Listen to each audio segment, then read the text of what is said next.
दोस्तों, जंग में इजराइल की रस्सी जल चुकी है पर बल नहीं गया है और उस बल का इस्तेमाल वो हमास के मुजाहिदीनों के खिलाफ नहीं बल्कि आम सिविलियंस के ऊपर करता हुआ दिखाई दे रहा है, जहां आम सिविलियंस को टारगेट करते हुए तमाम तस्वीरें दिखाई देती हैं। और आज जुम्मे का दिन और जुम्मे की नमाज के दौरान किस तरीके से इजराइल के आतंकी सैनिकों ने खलल डाली है नमाज में। जो कदम मस्जिद अल अक्सा की तरफ बढ़ रहे थे, उन्हें रोकने के लिए क्या हथकंडा अपनाया गया, पहले इस वीडियो पर नजर डालिए।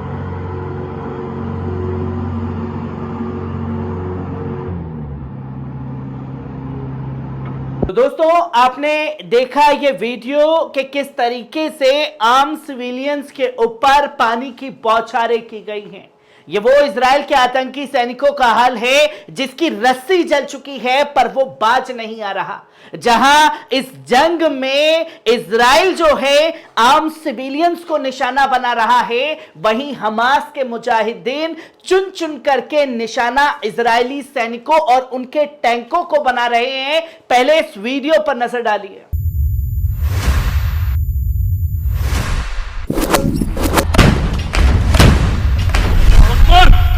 आपने देखा कि किस तरीके से टैंकों को उड़ाने का काम जो है वो मुजाहिदीनों द्वारा किया गया, जहां आप साफ तौर पर देख सकते हैं कि पहले एक मुजाहिदीन आता था, टैंक को उड़ाता था और तमाम वीडियो को सर्कुलेट करता था। पर इस बार जो है दो मुजाहिदीन एक साथ टैंक पर अटैक करते हुए दिखाई देते हैं, जिसे पूरी तरीके से वहीं उड़ा दिया जाता है। ये जज्बे के साथ जो है हमास के मुजाहिदीन जमीनी जंग लड़ रहे हैं। और सिर्फ गाजा का ही ये हाल नहीं है बल्कि तुलकरम जो जगह है वेस्ट बैंक में, उस जगह भी यही तुलकराम ब्रिगेड के जो मुजाहिदीन हैं वो जंग को अंजाम दे रहे हैं। और जमीनी जंग में कैसे तुलकरम से भागते हुए इजराइल के सैनिक दिखाई दे रहे हैं, पहले इस वीडियो पर नजर डालिए।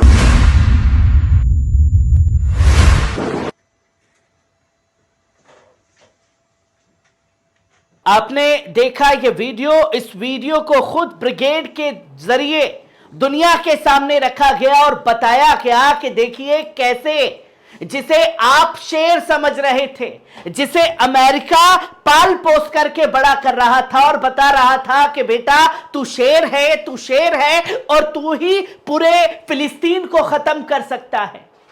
पर वहां चंद मुट्ठी भर मुजाहिदीनों ने नाको चने चने चबवा दिए हैं, जिसकी तस्वीर सामने है। और अब तो खुद इजरायली मीडिया भी ये कहने लगा है कि जंग में 1-2 नहीं बल्कि 1000 नहीं, 2000 नहीं, 20,000 जवानों को जो है अपाहिज बना चुका है हमास, जिसका खुलासा खासतौर पर हिब्रो मीडिया द्वारा किया गया। जहां आप देख सकते हैं कि घायल जिसका हाथ नहीं है, पैर नहीं है, ऐसे अपाहिज सैनिकों की संख्या 20,000 पहुंच चुकी है। वहीं आप देख सकते हैं कि अलमायदीन ने भी इस खबर पर मोहर लगाई और बताया कि तकरीबन 12,500 सैनिक ऐसे हैं जो हाथ पैर से बिल्कुल पूरी तरीके से अपाहिज हो चुके हैं, अंधे हो चुके हैं जमीनी जंग में जिंदगी भर के लिए। और यह भी बताया कि 2300 के आसपास कुछ ऐसी संख्या है जिन्हें हल्की फुल्की चोटें आई। कुछ ऐसे भी सैनिक हैं तकरीबन 3000 के पास जो जिंदगी और मौत से लड़ रहे हैं, जो कोमा में पहुंचे हुए हैं। ये संख्या जो है खासतौर पर हिब्रो मीडिया द्वारा रखी गई और बताया कि कैसे यूनिट वेबसाइट ने कि कैसे चुन चुन करके निशाना इजरायली सैनिकों को बनाया गया है। और इसलिए मैंने जंग की शुरुआत में किया कि इजराइल की रस्सी जल चुकी है पर बल नहीं गया है। और उस बल का इस्तेमाल कहां इजराइल आम सिविलियंस पर कर रहा है और जो ताकत, जो बल हमास के मुजाहिदीन के पास है वो सीधे सीधे इजरायली सैनिकों के ऊपर निकाल रहा है। जहां आप देख सकते हैं कि इजरायली युद्ध मंत्रालय ने पिछले ऑपरेशन और युद्धों के रुझानों को अध्ययन करने के लिए एक कमेटी का गठन किया है। और ये खुद गृह मंत्रालय की तरफ से ये ऑर्डर दिए गए कि आप 2024 में एक ऐसी कंपनी तैनात कीजिए जिसे बाद में मुआवजा दिया जा सके। ऐसे सैनिकों की संख्या तैयार कीजिए जो पूरी तरीके से हमें पता चल सके कि हमारे कितने सैनिक जो हैं जिंदगी भर के लिए अपाहिज हो चुके हैं, ताकि उनका विकलांग सर्टिफिकेट बना करके उनको तमाम मदद दी जाए। और जब बाहर से कंपनी को बुलाया गया तो उस कंपनी ने भी इजरायली मीडिया जो हिब्रू अखबार है उसने साफ तौर पर बताया, येदियोत एहरोनोत हिब्रू अखबार, उसने साफ तौर पर बताया कि 12,500 अभी तक इजरायली सैनिकों के पूरी तरीके से अपाहिज होने के सबूत मिल चुके हैं और ये अप्रॉक्स संख्या जो है 20,000 के पार जा सकती है, जिसकी तस्वीर दुनिया के सामने आई है। जहां एक तरफ आप लोग बोलेंगे कि नदीम भाई आप हर बार जो है जो इजराइल को नुकसान हो रहा है उसी के बारे में बताते हैं, तो आज आपके सामने इजराइल के नुकसान के साथ साथ गाजा में किस तरीके से नरसंहार कर रहा है और युद्ध अपराधों का खुलकर उल्लंघन जो है इजराइल कर रहा है उसे भी आपके सामने रख रहा हूं। जहां 3 हिरोशिमा न्यूक्लियर बॉम्ब जो है गाजा के ऊपर इस्तेमाल कर चुका है इजराइल, और ये वही हिरोशिमा बम है जिसका इस्तेमाल अमेरिका ने जापान के हिरोशिमा के लिए किया था।